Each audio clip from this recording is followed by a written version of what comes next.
uma faculdade. O que eu não acho muito interessante é quando você vai num tribunal e tem Jesus crucificado. Tem pessoas neutras ali. Eu, particularmente, eu tenho outras questões de religião, como o budismo. Aquilo, para mim, é muito fora do que eu penso em relação à neutralidade de um local assim que você está julgando com pessoas inteligentes. Tem um advogado, tem um réu, tem um advogado de defesa, tem de acusação, etc. Então, assim, existe uma tendência, na verdade, existe uma atitude tendenciosa em relação à sociedade para nos impor o cristianismo.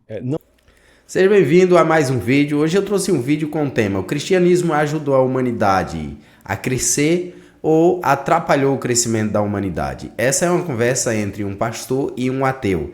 E você vai saber todos os pontos agora, o ponto de vista de cada um deles. E no final você pode estar deixando aqui o teu comentário em relação ao assunto. Se não é inscrito, já se inscreve no canal para receber vídeos como esse aqui e muito mais. E não esquece de deixar o like. Vamos assistir o vídeo.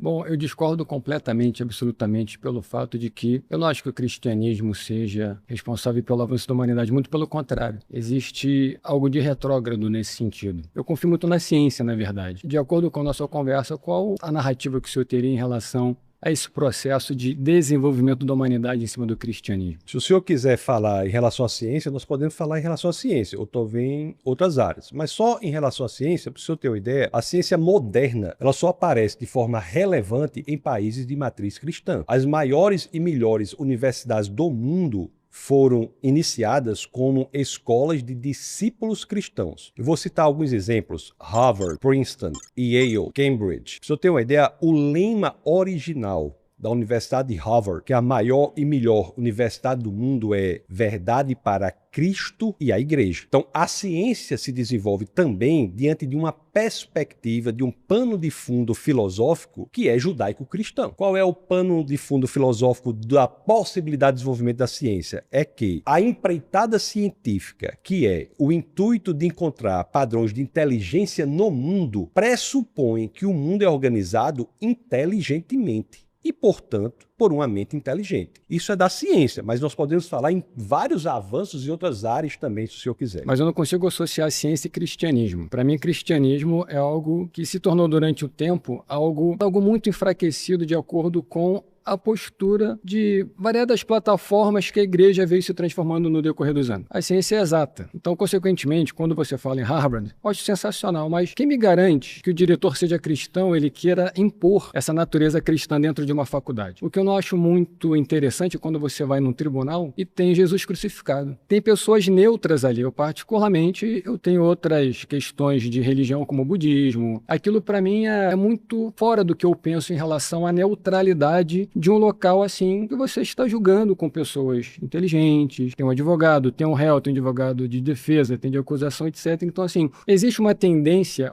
na verdade, existe uma atitude tendenciosa em relação à sociedade para nos impor o cristianismo? Não é o que me parece nós analisarmos as evidências. As universidades públicas hoje, você pode fazer qualquer manifestação religiosa sem muito problema, mas se for fazer alguma manifestação do ponto de vista cristão, haverá dificuldades a serem enfrentadas. Mesmo que nós vivamos em um país que é, em sua grande maioria, cristão. Nós temos aqui nas universidades, que foi por onde o senhor começou falando, uma predominância anticristã. Isso é dado. E digo mais, o Estado laico é uma conquista do cristianismo. Lutero tem cartas escritas à princesa da Saxônia defendendo que o homem deveria ser livre para ensinar por qualquer livro, inclusive a Bíblia. Então, o infanticídio, enaltecimento do tratamento da mulher, se você quiser, Jesus Cristo, quando trata com a mulher samaritana, enaltece a condição da mulher. Interessante quando o senhor fala em mulher, por exemplo. Faz parte realmente do desenvolvimento da humanidade? Porque a igreja, ela força o não uso da camisinha, que é algo absurdamente necessário. Se tiver um estupro, por exemplo, a criança nascer, a igreja força com que a família fique com aquela criança, mesmo que seja indesejada. Desenvolvimento tem na sociedade em relação a isso. Eu acho que é um retrógrado completo. Não há nada nas escrituras que nos digam que nós devemos forçar uma família a ficar com uma criança. O que nós devemos defender enquanto cristãos é que nós não devemos matar um bebê intrauterino, ainda mais quando ele não tem a menor condição de defesa. Essa é a grande questão. Ter o filho e dar para adoção não é crime no Brasil. Agora, eu discordo respeitosamente do senhor dizer que a igreja força. A igreja não força ninguém. A igreja orienta, porque o valor do ser humano é intrínseco. Isso graças ao que as escrituras dizem em Gênesis capítulo 1, verso 27. Inclusive, todos os sistemas de direito natural do mundo têm como base a ideia de que o homem é feito à imagem e semelhança de Deus. Essa ideia provém da ideia judaico-cristã, Gênesis 1, 27, que o homem foi feito à imagem e semelhança do Senhor e, portanto, tem valor intrínseco, ele tem dignidade. Matar uma criança intrauterina é tratá-la como coisa, é extrair dela a dignidade que é inerente a ela, é fazer dela algo descartável. Mas é um fruto indesejado, correto? Indesejado, mas o valor da situação recorrente. O valor da vida de uma pessoa não pode estar no desejo do outro. Eu não digo que isso seja desejável ou indesejável, o que eu digo é que, mesmo que indesejável, isso não é suficiente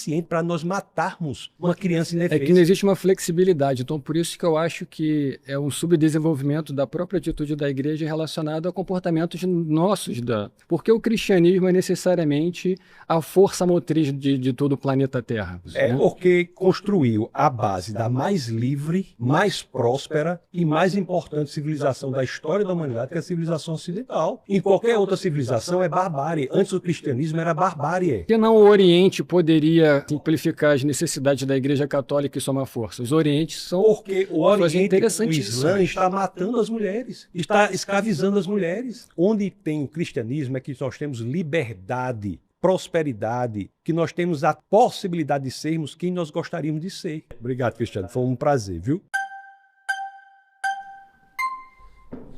Como é que o senhor vai bem? Como é o nome do senhor? Victor. Victor. Então, vamos lá. O tema diz que o cristianismo é responsável pelo avanço da sociedade, né? Eu discordo totalmente disso. Eu acho que a igreja, como instituição, não como pessoas de fé, mas a igreja como instituição, ela tem um papel de grande retrocesso em toda a história da humanidade, principalmente se a gente for abordar esse tema. Na época da Idade Média, a gente sabe que a igreja, principalmente a católica, tinha essa questão de caçar as pessoas, caçar quem tinha uma opinião diferente, e isso pode até ter vindo a ocasionar perdas de grandes inovações ou até grandes pessoas, trazendo isso... Deixa eu só dizer que, em parte, eu concordo com sua observação, desculpa interrompê-lo, mas, de fato, a igreja algumas vezes não foi apenas má, mas foi perversa. Mas nós estamos falando aqui do cristianismo. Eu ia trazer isso para agora, para os tempos que a gente vive hoje. A igreja algumas vezes errou, mas você concorda comigo que você não consegue ver isso na pessoa de Jesus Cristo, no ensinamento de Jesus Cristo?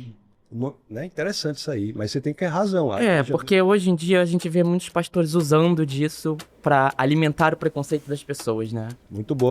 E aí, você gostou do vídeo? Se você gostou, deixa o teu comentário. Eu vou ficando por aqui e até o próximo vídeo. Fique com Deus.